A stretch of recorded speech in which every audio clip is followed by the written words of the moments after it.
नमस्कार भाई और बहनों। आज हम लोग 22 ऑफ अगस्त की करंट अफेयर्स को जानेंगे। स्टार्ट करते हैं। फर्स्ट मेजर न्यूज़ जो है वो भारत और श्रीलंका को लेकर के है कि भारत और श्रीलंका ने एलएनजी इंफ्रास्ट्रक्चर विकास के लिए एमओयू पर हस्ताक्षर किए। यह समझौता श्रीलंका के सतत ऊर्जा उत्पादन के प्रयासों को महत्वपूर्ण रूप से बढ़ाने का लक्ष्य है। एमओयू के तहत कोलंबो के पास केरावल पिटिया है और वहाँ पर 1000 मेगावाट से अधिक क्षमता वाले एलएनजी आधारित पावर प्लांट्स जो हैं वो के विकास की योजना है। समझौता भारत के कोच्चि एलएनजी टर्मिनल से श्रीलंका के लिए एलएनजी की आपूर्ति को भी शामिल करता है। एमओयू में श्रीलंका में घरेलू उपयोग अन्य घरेलू प्रयोजनों के लिए एलएनजी को ईंधन के रूप में उपयोग करने का प्रावधान है। तो ये न्यूज़ जो है मेजर है, इंडिया ने किस देश के साथ एलएनजी इंफ्रास्ट्रक्चर विकास के लिए एमओयू या मीटिंग ऑफ अंडरस्टैंडिंग होता है, जो मेमोरेंडम ऑफ अंडरस्टैंडिंग, माफ़ कीजिएगा, उस पर हस्ताक्षर किए हैं। ठीक है, तो ये है श्रीलंका। ठीक है ना, ये क्वेश्चन कोई इम्पोर्टेंट है, बन सकता है। नेक्स्ट पर आते हैं। भारत ने नेपाल से जो है अतिरिक्त 251 मेगावाट पावर निर्यात की मंजूरी दी है। 251 मेगावाट पावर निर्यात की मंजूरी दी है नेपाल से। तो नेपाल पहले ही बिजली की शुद्ध निर्यातक बन चुका है। ये बहुत बड़ी न्यूज़ है नेपाल के लिए कि शुद्ध निर्यातक जो है बिजली का वो नेपाल बन चुका है। अलग अलग कंट्रीज़ को है जो बिजली सप्लाई करता है। और उसमें भी जो सबसे इम्पोर्टेंट बात है कि जो हाइड्रो इलेक्ट्रिक पावर प्रोजेक्ट्स हैं उन पर ये बेस्ड बिजली होती है। ज़्यादातर हाइड्रो इलेक्ट्रिक पावर प्रोजेक्ट्स जो हैं वो नेपाल में ही हैं। तो पिछले वित्तीय वर्ष में एनपीआर 16.93 बिलियन का राजस्व उत्पन्न किया। बिजली निर्यात अक्टूबर 2021 में 39 मेगावाट से बढ़कर 3 वर्षों से भी कम समय में 941 मेगावाट से अधिक हो गया है। नेपाल बिजली प्राधिकरण ने हरियाणा और बिहार की वितरण कंपनियां हैं, उन कंपनियों के साथ भी मध्यकालिक समझौते किए हैं। भारत ने नेपाल से हाइड्रो पावर आयात को एचपीयू को हिस्सा बना दिया गया है, जिससे भारतीय खरीदारों को प्रोत्साहन मिला है। उसके बाद आते हैं भारत और नेपाल के बीच में दीर्घकालिक समझौते का उद्देश्य क्या है कि अगले दशक में, अगले 10 सालों में 10,000 मेगावाट तक बिजली जो है वो बेचना है। किसको? नेपाल को, भारत को। और इस वर्ष लगभग 1000 मेगावाट पहले ही निर्यात किया जा चुका है।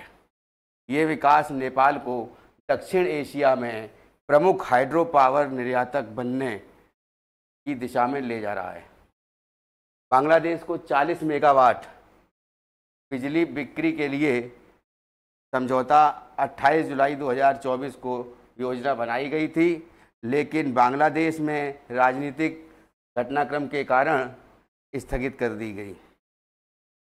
बांग्लादेश में जिस तरह से सत्ता परिवर्तन हुआ तो वहाँ पर जो है एक तरह से डिस्टर्बेंस क्रिएशन हो गया था, जिसके कारण जो है ये जो इस 28 जुलाई 2024 को जो योजना बनाई गई थी उसको एक तरह से पोस्टपोन कर दिया गया। नेक्स्ट न्यूज़ पर आते हैं। भारत और मलेशिया ने संबंधों को व्यापक रणनीतिक साझेदारी में उन्नत किया है। तो समझौता क्या है? समझौतों में सार्वजनिक शासन सुधार, आपसी सहयोग भी शामिल है। भारत और मलेशिया के बीच उन्नत रणनीतिक साझेदारी 10 साल की मील का पत्थर छूने के करीब है। हाल ही के वर्षों में नए उत्साह और ऊर्जा के साथ जो है ये साझेदारी की गई है। चर्चा में आर्थिक सहयोग को लेकर के नई संभावनाओं और रक्षा के क्षेत्र में नए अवसरों की खोज की गई है। दोनों देशों ने आतंकवाद से निपटाने के लिए या फिर चरमपंथ के खिलाफ सहयोग करने पर भी सहमति जताई है। फिनटेक, सेमीकंडक्टर्स, रक्षा उद्योग, कृत्रिम बुद्धिमत्ता एआई, क्वांटम टेक्नोलॉजी में सहयोग बढ़ाने पर जोर दिया गया है। तो ये याद रखिएगा, 5 मेजर हैं। पहला है फिनटेक, दूसरा सेमीकंडक्टर, तीसरा जो क्षेत्र है वो है रक्षा, चौथा है एआई, पांचवा है क्वांटम टेक्नोलॉजी। भारत और मलेशिया भारत के यूपीआई यूनिफाइड पेमेंट इंटरफेस को मलेशिया के पे नेट से जोड़ने की योजना बना रहा है। अब यूपीआई को लेकर भी समझौते अन्य देशों के साथ हम लोग, जो इंडियन गवर्नमेंट है और सेंट्रल गवर्नमेंट, वो अन्य देशों के साथ समझौता कर रही है। तो वो कौन कौन से देश हैं जिनके साथ अभी तक जो है यूपीआई का समझौता हो चुका है। तो इसका जो इम्पोर्टेंस है ये भी जो पूछा जा सकता है एग्ज़ाम में कि इनमें से किस एक देश में जो है ये समझौता नहीं किया गया है या फिर किस में किया गया है। ठीक है, नेक्स्ट है, दोनों देशों के बीच व्यापार अब भारतीय रुपये और मलेशियाई रिंगिट्स में निपटाया जा सकता है। पिछले साल मलेशिया ने भारत में $5 अरब के निवेश पर काम किया है। नेक्स्ट न्यूज़ पर आते हैं। PIS ने भारतीय मानकों के प्रति जागरूकता बढ़ाने के लिए छात्र हैकाथन की शुरुआत की है। इसका उद्देश्य क्या है? हैकाथन का उद्देश्य भारतीय मानकों के प्रति रुचि और जागरूकता बढ़ाना है, जो गुणवत्ता और सुरक्षा में उनके महत्व को उजागर करता है। पहली चीज़ क्या है? गुणवत्ता और सुरक्षा। दूसरा सुरक्षा, सिक्योरिटी। प्रतिभागियों के लिए कार्य क्या होगा? छात्रों को भारतीय मानकों से संबंधित ऑनलाइन गतिविधियों और खेलों के माध्यम से प्लेटफॉर्म डिज़ाइन और विकसित करने की आवश्यकता है। सबमिशन की अंतिम तिथि जो है वो 23 तारीख रखी गई है, यानी जो है नेक्स्ट डे इसकी तारीख रखी गई है, इसी महीने में जमा करनी है। गतिविधियों की सीमा क्या है कि ऑनलाइन गतिविधियां जो हैं ये BIS के प्रयासों के विभिन्न पहलुओं को शामिल कर सकती है। समय सीमित या स्थायी खेल से भी शामिल है, इसमें समय सीमित भी है और स्थायी खेल भी शामिल है। विशेष अवसर, ये गतिविधियां BIS द्वारा विश्व मानक दिवस, विश्व उपभोक्ता अधिकार दिवस और फाउंडेशन डे जैसे विशेष अवसरों पर उपयोग की जा सकती हैं और पुरस्कार प्रणाली के साथ या बिना। ठीक है, नेक्स्ट न्यूज़ पर आते हैं। रूस और अजरबैजान ने पुतिन की यात्रा के दौरान 7 समझौतों पर हस्ताक्षर किए हैं। तो एक तरफ यूक्रेन जो है वो नाटो की सहायता लेता है, अमेरिका जो है उसको सप्लाई करता है पावर्स, मिलिट्री इक्विपमेंट्स भी। उसी प्रकार से रशिया के साथ जो है अजरबैजान ने भी मिल करके जो है 7 समझौतों पर हस्ताक्षर किए हैं। तो वो कौन कौन 7 समझौते हैं? तो संयुक्त बयान में राष्ट्रपति पुतिन और अजरबैजानी राष्ट्रपति इल्हाम अलीयेव ने बाकू में एक संयुक्त बयान पर हस्ताक्षर किए हैं ताकि द्विपक्षीय संबंधों को और मजबूत किया जा सके। बाकू, याद रखिएगा, अजरबैजान की राजधानी है और पेट्रोलियम प्रोडक्ट्स के लिए जाना जाता है शहर। शांति समझौतों की सुविधा, तो इससे लेकर के शांति समझौते की सुविधा क्या है कि पुतिन ने 2020 और 2022 में तृतीयक समझौतों के आधार पर रूस, अजरबैजान और आर्मेनिया के बीच शांति समझौते की सुविधा में रूस की भूमिका को उजागर किया था। सीमा निर्धारण, तीनों देश अजरबैजान आर्मेनिया की सीमा निर्धारण और चिन्हांकन में सहायता के लिए तैयार हैं, सोवियत कालीन दस्तावेज़ों के उपयोग करके। तो जैसा कि पहले USSR था, उसके बाद फिर रशिया बना और अलग अलग देश जो है उत्पन्न हुए, जैसे कजाकिस्तान, उज़्बेकिस्तान, तुर्कमेनिस्तान, तजाकिस्तान तो और किर्गिस्तान, तो उसके साथ साथ जो है अन्य देश भी आए। तो जो कैस्पियन सागर के आसपास में जैसे बाउंड्री लगती है तो रसिया की लगती है, अजरबैजान की लगती है, ईरान की लगती है, ठीक है। तो इन देशों के साथ जैसे बाउंड्री लगती है तो ये भी पूछा जा सकता है कि कैस्पियन सागर के साथ किसकी किन किन देशों की बाउंड्री लगती है। दूसरा जो मेजर चीज़ है कि वो है रशिया, हाईएस्ट टाइम जोन जो है रशिया में है। और तीसरा जो है कि रशिया जो है वो मेजर रूप से जो है इंडिया जो पेट्रोलियम प्रोडक्ट है, तो पेट्रोलियम प्रोडक्ट का सबसे बड़ा आयातक जो है वो एक तरह से रशिया जो है। सऊदी अरबिया था पहले, तो अभी जो है रशिया ही सबसे ज़्यादा पेट्रोलियम प्रोडक्ट्स अभी दे रहा है। और दूसरा जो इम्पोर्टेंट है बात ये है कि अजरबैजान और रशिया के अलावा अर्मानिया जो है ये भी देश जो है ये या इसमें समझौता किया है रशिया के साथ में और अजरबैजान के साथ में। अर्मानिया की बाउंड्री जो है ये कैस्पियन सागर से नहीं मिलती है, नहीं लगती है। तो ये मैं आपको इसलिए बता रहा हूँ क्योंकि ये क्वेश्चन जो है कैस्पियन सागर वाला कि किन किन देशों की बाउंड्री जो है कैस्पियन सागर से लगती है, क्योंकि खारे पानी की सबसे बड़ी झील है भारत विश्व की। और उसी तरह से जो है पूछा जा सकता है कि ब्लैक सी, काला सागर जो है उसके आसपास जो है कौन कौन से देश की बाउंड्रीज़ हैं, तो इसको याद रखिएगा। सीमा पार और मानवतावादी प्रयास। समझौते में सीमा पार मार्गों को खोलने और मानवतावादी संपर्क स्थापित करने के लिए प्रयास शामिल हैं। ऐतिहासिक संदर्भ में वैश्विक संकटों के बीच हैं, जब भी वैश्विक संकट आए हैं के बीच, जिनमें यूक्रेन की स्थिति भी शामिल है, पुतिन ने दक्षिण काकेशस में रूस की ऐतिहासिक भागीदारी और क्षेत्रीय स्थिरता के बीच के प्रति निरंतर प्रतिबद्धता पर जोर दिया है।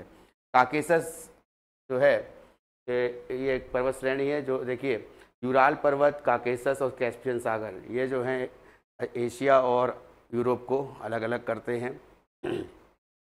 साथ में अगर बात करी जाए, दो देश हैं जो यूरेशिया में कहे जाते हैं, यानी जो एशिया में भी हैं, यूरोप में भी हैं। पहला जो है वो रशिया, दूसरा जो है टर्की, ठीक है। और उसमें टर्की में जैसे वान झील है जो 30% सबसे ज़्यादा खारी झील वहाँ पर बोली जाती है, ठीक है। मेमोरी में था, मैं थोड़ा सा मैंने बताया। नेक्स्ट न्यूज़ पर आते हैं। सत्यप्रकाश सांगवान भारत के पेरिस 2024 पैरा ओलंपिक दल के चीफ डिमिशन नियुक्त किया गया है उनको। तो सत्यप्रकाश सांगवान जो है ये नेतृत्व करेंगे भारतीय दल की चीफ डिमिशन का, इनको नियुक्त किया गया है चीफ डिमिशन। वह para Olympic committee of India PCI के उपाध्यक्ष भी हैं। नेतृत्व की भूमिका, सांगवान जो है वो PCI के उपाध्यक्ष भी हैं, भारत के सबसे बड़े पैरा ओलंपिक दल का नेतृत्व करेंगे। पारा खेल विधाएं में प्रतिस्पर्धा करने पर 84 पैरा एथलीट भेजेगा इंडिया पेरिस ओलंपिक में, पैरा ओलंपिक में 2024 में होने जा रहे हैं। जो चीफ डिमिशन की भूमिका क्या रहेगी कि इस पद में नेतृत्व, मार्गदर्शन और रणनीतिक योजना शामिल है, जो खेलों के दौरान दल का मार्गदर्शन कराएगा। इवेंट, पेरिस 2024 पैरालंपिक खेल जो है ये पेरिस फ्रांस में आयोजित किए जाएंगे, जो समर ओलंपिक के नाम से भी जाना जाता है। इसे अभी समर ओलंपिक ख़त्म हुए तो समर पैरालंपिक के नाम से भी इसको जाना जाएगा। भारतीय दल में क्या है कि भारत पेरिस में अपने सबसे बड़े पैरालंपिक दल को भेजेगा, जिसमें 84 पैरा एथलीट शामिल होंगे। 84 खेल विधाएं, भारतीय दल 12 विभिन्न खेल विधाओं में प्रतिस्पर्धा करेगा। तो पहली चीज़ तो है कि 84 जो है पैरा एथलीट भेजे जाएंगे और उसमें जो है साथ साथ जो है 12 खेल ऐसे होंगे जिसमें भारतीय जो है टीम जो है या फिर भारतीय हिस्सा लेंगी, ठीक है। नेक्स्ट न्यूज़ पर आते हैं। ICC ने 9वीं महिला T20 विश्व कप को बांग्लादेश से UAE में स्थानांतरित किया है। अब ये महिला T20 वर्ल्ड कप होने जा रहा था, तो ICC ने क्या किया, इसको UAE में जो है वो ट्रांसफ़र किया है। और पहले कहाँ था, बांग्लादेश में होने जा रहा था, तो बांग्लादेश की स्थिति को देखते हुए ऐसा हुआ है। होस्ट स्थिति स्थानांतरित करने के बावजूद बांग्लादेश क्रिकेट बोर्ड जो है वो आधिकारिक मेज़बान बना रहेगा, मेज़बान फिर भी वो बना रहेगा। नई स्थल रहेगा टूर्नामेंट यूएई में 2 स्थलों, एक तो दुबई और दूसरा शारजाह। इन दोनों में 3 से 20 अक्टूबर के बीच में आयोजित होगा ये वर्ल्ड कप, महिला विश्व कप। 2 जगह यहाँ पे होगा, एक दुबई में, दूसरा शारजाह में। आईसीसी का बयान, आईसीसी के मुख्य कार्यकारी अधिकारी जॉफ अलाडाइस ने अफसोस जताया है कि बांग्लादेश टूर्नामेंट में मेज़बानी नहीं कर सका, जैसा कि पहले योजना बनाई गई थी, लेकिन एक सुरक्षित और सफल आयोजन के लिए इस आवश्यकता पर जोर दिया गया है। नेक्स्ट है कि यूएई की भूमिका क्या है इसमें। तो यूएई जहां आईसीसी का मुख्यालय भी है, ठीक है, पहली बात।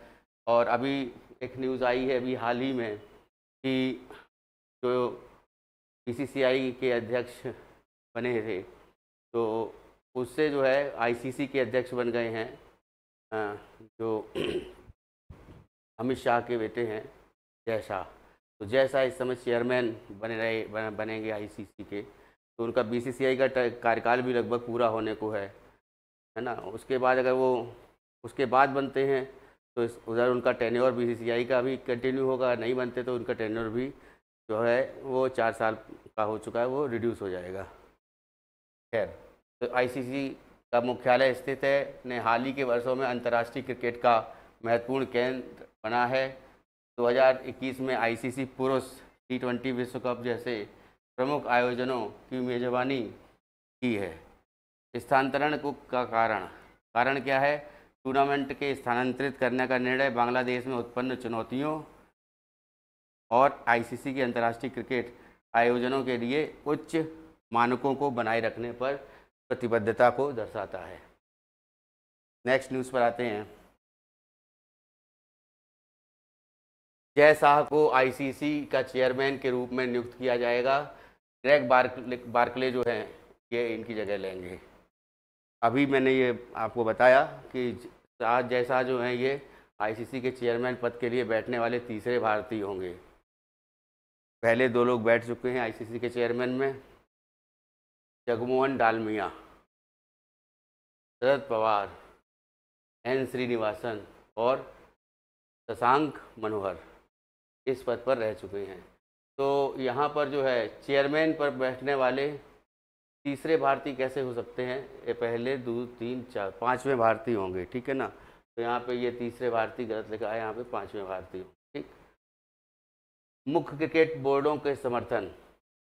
शाह को इंग्लैंड और ऑस्ट्रेलिया समेत प्रमुख क्रिकेट बोर्डों का समर्थन प्राप्त है, जो उनकी आईसीसी चेयरमैन के रूप में उनको चुनाव सुनिश्चित करता है।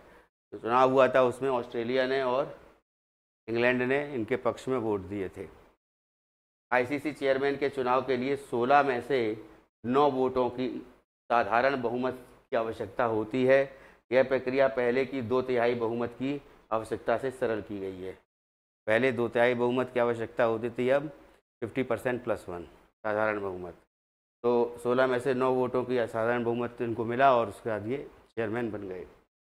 कार्यकाल कितना होता है? 35 वर्ष की उम्र में इन्होंने, जय शाह ने आईसीसी के इतिहास में सबसे युवा चेयरमैन बनेंगे, ये सबसे युवा चेयरमैन। और बीसीसीआई का कार्यकाल जो है शाह के पास है, और ये उसके सचिव हैं बीसीसीआई के अध्यक्ष, माफ़ कीजिएगा, बीसीसीआई के अध्यक्ष नहीं, बीसीसीआई के सचिव, ठीक है। तो बीसीसीआई के सचिव हैं ये, तो रूप से 1 साल का कार्यकाल इनका बाकी है। अगर आईसीसी में चले जाते तो उनके पास आईसीसी की भूमिका के बाद बीसीसीआई में 4 साल का कार्यकाल रहेगा। जो इनका कार्यकाल बाकी है 1 साल का, तो 1 साल पहले चले जाएंगे तो 4 साल का ही कार्यकाल उनका रहेगा, ठीक है। नेक्स्ट न्यूज़ पर आते हैं।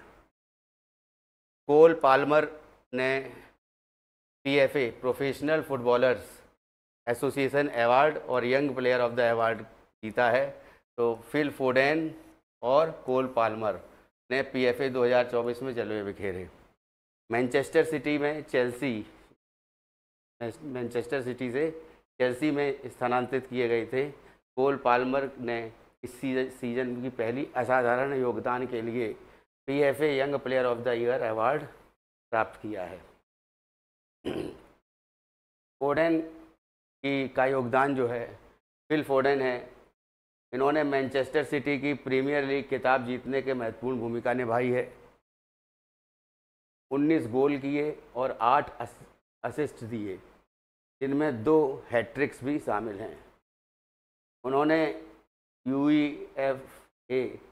यूईएफए चैम्पियनशिप लीग में भी 5 गोल किए और 3 असिस्ट के साथ महत्वपूर्ण प्रभाव डाला है। तो ये इम्पोर्टेंट है कि पीएफए 2000 अवार्ड जो है किसे मिला है, तो ये जो अवार्ड है ये कोल पाल्मर को और फिल फोडेन को मिला है। Young player of the award जो कोल पाल्मर को मिला है, और उसके साथ साथ जो है यहाँ पर फोडेन जो है इनको भी एक तरह से अवार्ड जो है मिला है। तो फिल फोडेन जो है के बारे में बताते हैं। तो पीएफए अवार्ड्स इंग्लिश फुटबॉल में प्रतिष्ठित अवार्ड में से एक है, क्योंकि इन्हें लीग के अन्य खिलाड़ियों द्वारा वोट किया जाता है, जो कि खेल में साथियों की मान्यता को उजागर करता है। तो पाल्मर जो है ये चेल्सी के साथ एक शानदार सीजन बिताया। प्रीमियर लीग में 22 गोल किए और असिस्ट 11 किए। गोल किए गए मामलों में केवल एर्लिंग हेलैंड से पीछे रहे। और फोडेन जो है ये प्रीमियर लीग का खिताब इन्होंने जीता है, मैनचेस्टर सिटी की प्रीमियर लीग खिताब, ठीक है। और प्लेयर ऑफ द ईयर का award, young player of the year का अवार्ड जीता कोल पाल्मर ने, ठीक है। नेक्स्ट न्यूज़ पर आते हैं। फारूक अहमद को बांग्लादेश क्रिकेट बोर्ड का अध्यक्ष चुना गया है। फारूक अहमद पूर्व राष्ट्रीय क्रिकेटर हैं और मुख्य चयनकर्ता को बांग्लादेश क्रिकेट बोर्ड का अध्यक्ष चुना गया है। नाजमुल हसन का स्थान लेंगे। फारूक अहमद जो हैं वो जिन्होंने पहले बांग्लादेश के लिए 7 एक दिवसीय मैच खेले हैं, 2 बार मुख्य चयनकर्ता के रूप में कार्य किया है और बांग्लादेश क्रिकेट बोर्ड के पहले अध्यक्ष हैं ये, जिनके पास प्रतिस्पर्धी क्रिकेट का अनुभव है। राष्ट्रीय खेल परिषद की भूमिका क्या है इसमें? तो एनएससी जो है राष्ट्रीय खेल परिषद, फारूक अहमद जो हैं और नाजमुल अबेदीन फ़हीम को बीसीबी बोर्ड के निदेशक के रूप में नामित किया, जिससे अहमद का अध्यक्ष रूप में चुनाव हुआ। तो इन लोगों को 2 नामित हुए, उनमें से इनको जो है चेयरमैन चुना गया। बोर्ड में बदलाव। एनएससी ने बीसीबी के 2 निदेशकों जलाल यूनुस और अहमद सज्जादुल आलम को भी बदल दिया है और बीसीबी के एक हस्ताक्षरकर्ता इस्माइल हैदर मलिक को फ़हीम सिन्हा से बदल दिया गया है। तो ये आज की लास्ट न्यूज़ थी। मेन जो है न्यूज़ मैंने आपको डिलीवर की हैं, क्योंकि आज की मेन न्यूज़ थी। और नेक्स्ट डे की करंट अफेयर्स लेके आप फिर हाजिर होंगे। और जिन लोगों ने चैनल सब्सक्राइब अभी तक नहीं किया है तो चैनल सब्सक्राइब कर लें। मेरा आपसे यही निवेदन है। बहुत बहुत धन्यवाद।